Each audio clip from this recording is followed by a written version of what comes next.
नमस्कार, you news में मैं हूं आपके साथ शिवानी। चले रुक करते हैं आज की बड़ी खबरों पर। कोई करता है खबरों से आगे रहने का वादा, कोई करता है तेज रफ्तार का दावा, फिर भी क्यों दब जाती है सही खबर। ना वादा ना दावा, सिर्फ खबर।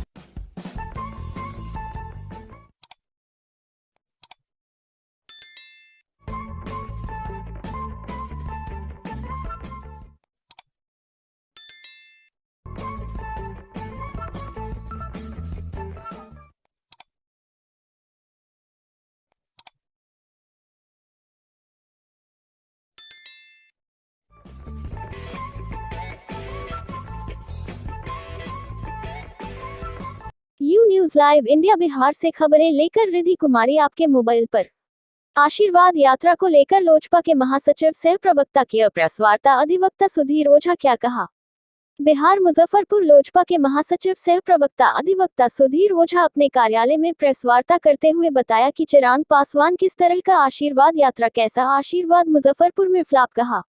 उन्होंने बताया कि चिराग पासवान के साथ मात्र 2-4 ही कार्यकर्ता है। उन्होंने यह एक बहुत बड़ा ठगी का काम करते हैं। अधिवक्ता सुधीर ओझा ने बताया कि वह अपना एक अलग पार्टी बनाए। अधिवक्ता सुधीर ओझा ने बताया कि आशीर्वाद किसके लिए, जनता के लिए या अपने लिए।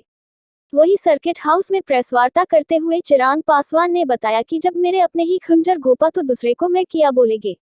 उन्होंने बताया कि अगले मध्यावधि चुनाव का परिणाम आएगा तो अगले सरकार बनाने में लोक जनशक्ति पार्टी का एक अहम भूमिका होगा। You news live India news group बहुत जल्द जियो टीवी पर आने वाले हैं। हमारे चैनल को सब्सक्राइब करें, ज्यादा से ज्यादा शेयर। हर खबरों के साथ मैं उपस्थित रहूंगा। नमस्कार। बिहार मुजफ्फरपुर से शीला चंद्रा की रिपोर्ट।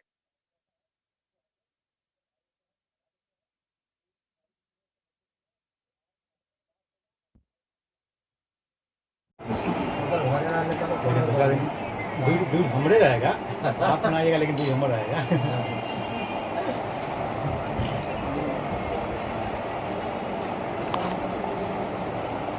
हमारे जिला अध्यक्ष होकर रंजन जी पर्ची ले लीजिए। जिला अध्यक्ष, हाँ, और प्रधान महासचिव सब मुख्य प्रवक्ता। दूध हमरे रहेगा, आप बनाइएगा लेकिन दूध हमर रहेगा।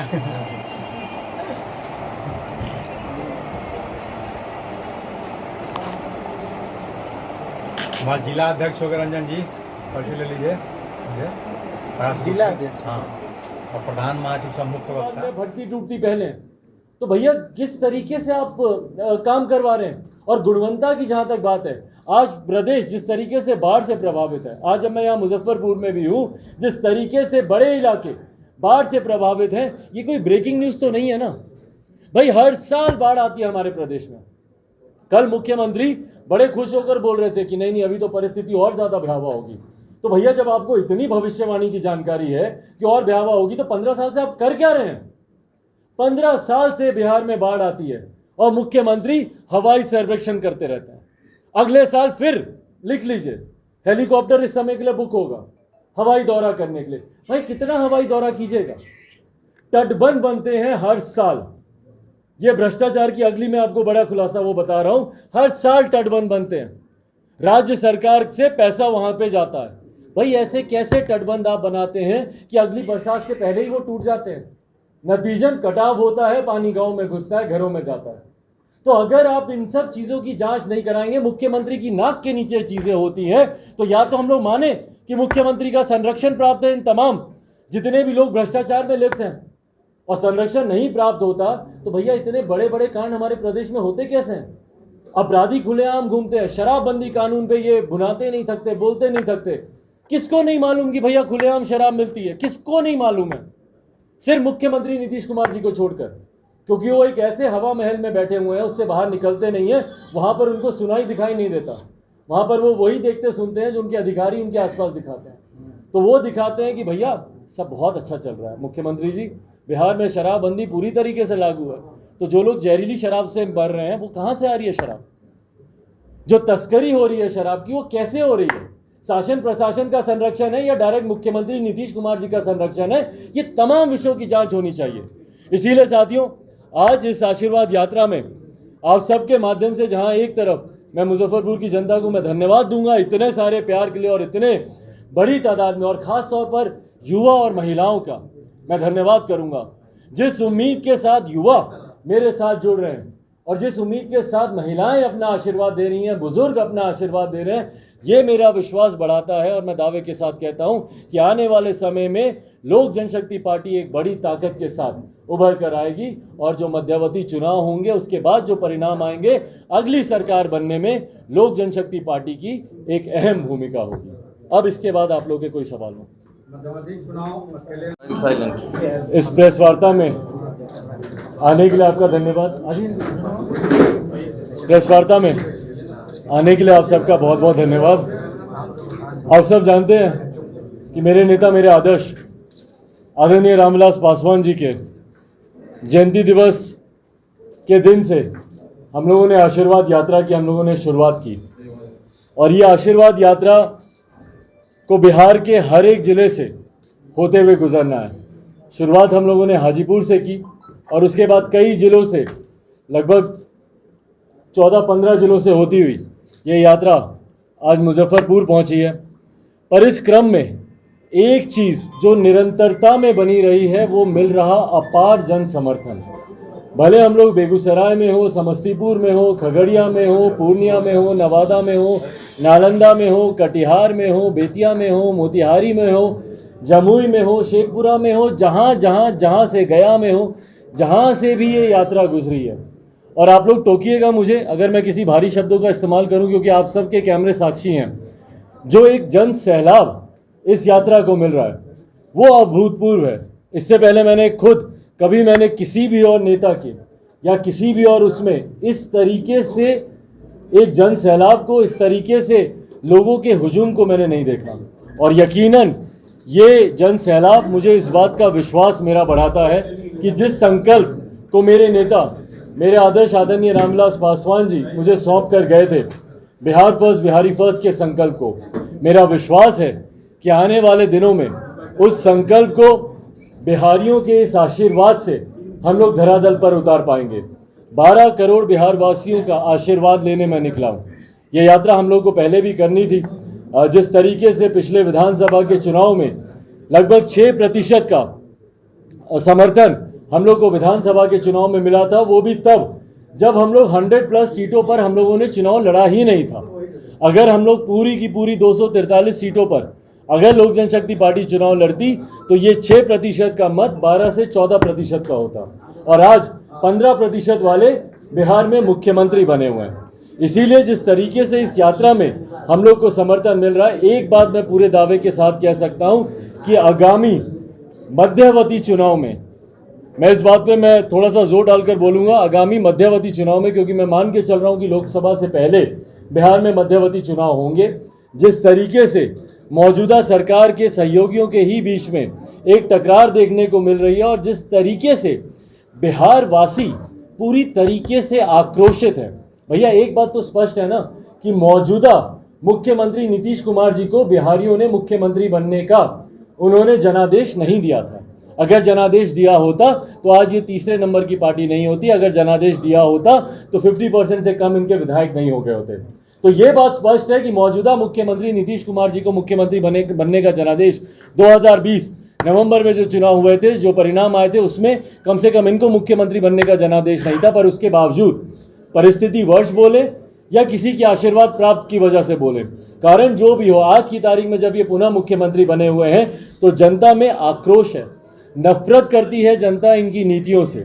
और इस बात का एहसास जहाँ जहाँ हम लोग जा रहे हैं उस बात का एहसास हो रहा है। सबसे बड़ी बात, दो जो बड़े बिंदु जो मुख्यमंत्री नीतीश कुमार जी हमेशा कहते हैं कि भैया मेरा जीरो टॉलरेंस है क्राइम और करप्शन को लेकर, और बिहार अगर सबसे ज़्यादा त्रस्त अगर किसी चीज़ से है तो वो क्राइम और करप्शन को लेकर ही है। बिहार में कोई एक दिन ऐसा नहीं है, कोई दिन ऐसा नहीं है जब बिहार में हत्या नहीं हो रही हो किसी ना किसी जिले में। आए दिन हत्याएं हो रही हैं, अपहरण हो रहा है, डकैती हो रही है, लूटमार हो रहा है, जनप्रतिनिधि तक यहाँ पर अब सुरक्षित नहीं है। जिस तरीके से कटिहार में सिटिंग मेयर की हत्या कर दी गई, भैया इससे बड़ा क्या होगा दुखद, या इससे ज़्यादा अपराधियों का मनोबल और क्या बड़ा होगा कि आप एक मेयर की आप दिन दहाड़े आप हत्या कर देते हैं, खुलेआम उनके सीने पे 3 गोलियां दाग देते हैं। और इसी तरीके से साल 1.5 साल पहले वहां पर एक और मेयर की ऐसे ही हत्या हुई थी। जिस तरीके से हमारे प्रत्याशी अनिल उमराव की अपहरण कर 2 दिन तक अपहरण करके रखा और उसके बाद उनकी हत्या कर दी गई। हम लोग मिले थे महामहिम राज्यपाल जी से, उनके संज्ञान में हम लोगों ने पूरा विषय दिया है कि किस तरीके से अपराध से बिहार पूरी तरीके से त्रस्त है। इसमें जरूरी और जिम्मेदारी पूरी तरीके से मुख्यमंत्री नीतीश कुमार जी की ही बनती है, क्योंकि वो मुख्यमंत्री होने के साथ साथ हमारे प्रदेश के वो गृह मंत्री भी हैं। और साथ ही में जो दूसरा दावा वो करते हैं, जीरो टॉलरेंस टुवर्ड्स करप्शन। भाई अगर करप्शन की पराकाष्ठा अगर किसी प्रदेश में होगी तो बिहार में है। बिहार में आप लोग भी सब साक्षी हैं, गवाह हैं, दिल पे हाथ रख के बता दीजिए क्या कोई एक सरकारी काम है जो बिना घूस दिए होता हो बिहार में? सिर्फ घूसखोरी, बिना घूस के कोई फाइल आपकी बाएं से दाएं नहीं जाएगी, कोई काम आपका नहीं होगा। तो क्या ये तमाम बातें मुख्यमंत्री नीतीश कुमार जी को नहीं दिखती?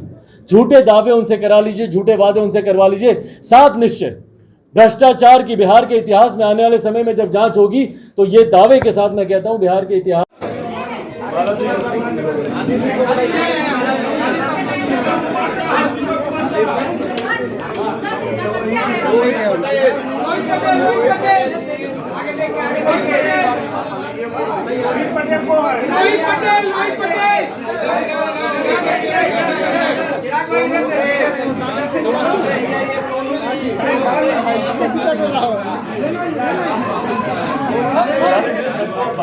से बोलूंगा, मेरी प्राथमिकता सिर्फ और सिर्फ मेरी आशीर्वाद यात्रा है।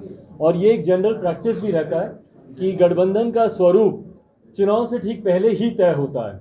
तो अभी चुनाव में समय है, जब नोटिफिकेशन आएगा तो उस वक्त क्या रहेगा गठबंधन का स्वरूप, किसके साथ चुनाव लड़ा जाएगा। फिलहाल इस आशीर्वाद यात्रा के माध्यम से हम लोग अपने संगठन को और इस यात्रा को सफल बनाने में हम लोग की पूरा ध्यान केंद्रित है। जिनके साथ आप इतने लंबे समय से राजनीति कर रहे थे वही आपको दरकिनार कर दिए।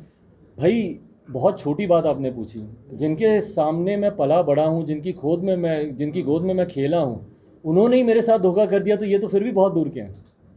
क्या लगता है मेरे चाचा और मेरे भाई ने अगर वो मेरे साथ धोखा नहीं करते, अगर मेरे अपने ही मेरी पीठ में खंजर नहीं भोंकते, तो दुनिया की कोई ताकत नहीं थी कि लोक जनशक्ति पार्टी को या मेरे परिवार को तोड़ पाती। पार्टी और परिवार दोनों टूट गया और खुद को कहाँ पाते हैं या पशुपति पारस? भाई अगर आप इसको टेक्निकली अगर आप पूछेंगे तो आज की भी तारीख में आप सब पढ़े लिखे जानकार लोग हैं। चुनाव आयोग में अगर आप जाएंगे और पूछेंगे कि लोक जनशक्ति पार्टी का राष्ट्रीय अध्यक्ष कौन है, तो चुनाव आयोग आपको बताएगा चिराग पासवान है। आज की तारीख में कल अगर चुनाव होते हैं या अभी जैसे 2 जगहों पे बायपोल्स होने हैं, तो आज की तारीख में बंगला जो सिंबल है उस पर साइन AB फॉर्म पे कौन करेगा, तो चिराग पासवान करेगा। सिंबल पे कोई विवाद नहीं है, क्योंकि जो दूसरा खेमा है जिसको लोक जनशक्ति पार्टी ने निष्कासित कर दिया है, उन्होंने अभी तक कोई दावेदारी पेश ही नहीं की और करेंगे भी नहीं, क्योंकि उनको जानकारी है कि वो लोग हारेंगे। तो जहाँ तक रही बात लोक जनशक्ति पार्टी की, पूरी तरीके से वो हम लोग के पास है पार्टी का चुनाव चिन्ह, पार्टी का नाम। कुछ अवैध नियुक्तियाँ ज़रूर ये लोग कर रहे हैं, जिसके खिलाफ विभिन्न प्रदेशों में हम लोग आज से कल तक हम लोग याचिका हम लोग डालेंगे और उस पर हम लोग रोक लगाने का काम हम लोग करेंगे। पारस जी भी 16 तारीख से आभार यात्रा करेंगे। ढेर सारी शुभकामनाएं भाई। पार्टी और परिवार दोनों टूट रहा है, क्या कैसे जोड़ेंगे? भाई पार्टी टूट रही है तो मैं नहीं मानूंगा। टूट तो रही है। सिर्फ 5 सदस्यों को अगर आप बोलें, सिर्फ 5 सदस्य पार्टी हो, तो ये कहीं ना कहीं मेरा नहीं, मेरे नेता आदरणीय रामविलास पासवान जी के ऊपर आप तौहीन लगा रहे हैं कि उन्होंने सिर्फ 5 लोग से ही पार्टी बना के रखी थी क्या? भाई जहां लाखों लोग पूरे देश भर में लोक जनशक्ति पार्टी के साथ जुड़े हैं, और आज की तारीख में भी अगर मैं राष्ट्रीय कार्यकारिणी की बात करूं तो 95% लोग हम लोग के साथ हैं। जिला अध्यक्षों की बात करूं 95% हम लोग के साथ हैं। तो पार्टी में अगर आप बोलेंगे हाँ एक ग्रुप कुछ महत्वाकांक्षी लोगों का वो जरूर अलग हुआ है। चुनाव में असर पड़ेगा इससे? चुनाव हाथ कंगन को आरसी क्या भाई, चुनाव जैसे ही सर पे आएंगे पता चलेगा किस पे असर है। चलिए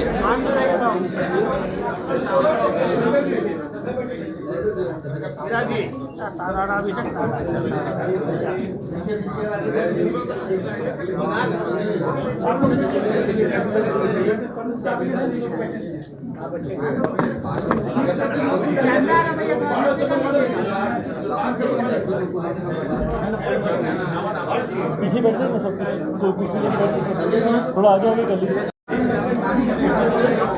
चलिए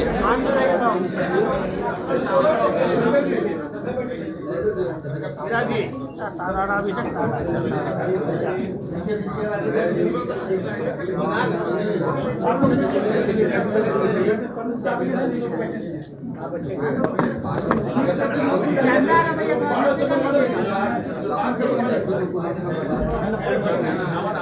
पीछे बैठ जाए ना सब कुछ, कोई पीछे नहीं बैठ सकता, थोड़ा आगे आगे कर लीजिए। कोई करता है खबरों से आगे रहने का वादा, कोई करता है तेज रफ्तार का दावा, फिर भी क्यों दब जाती है सही खबर?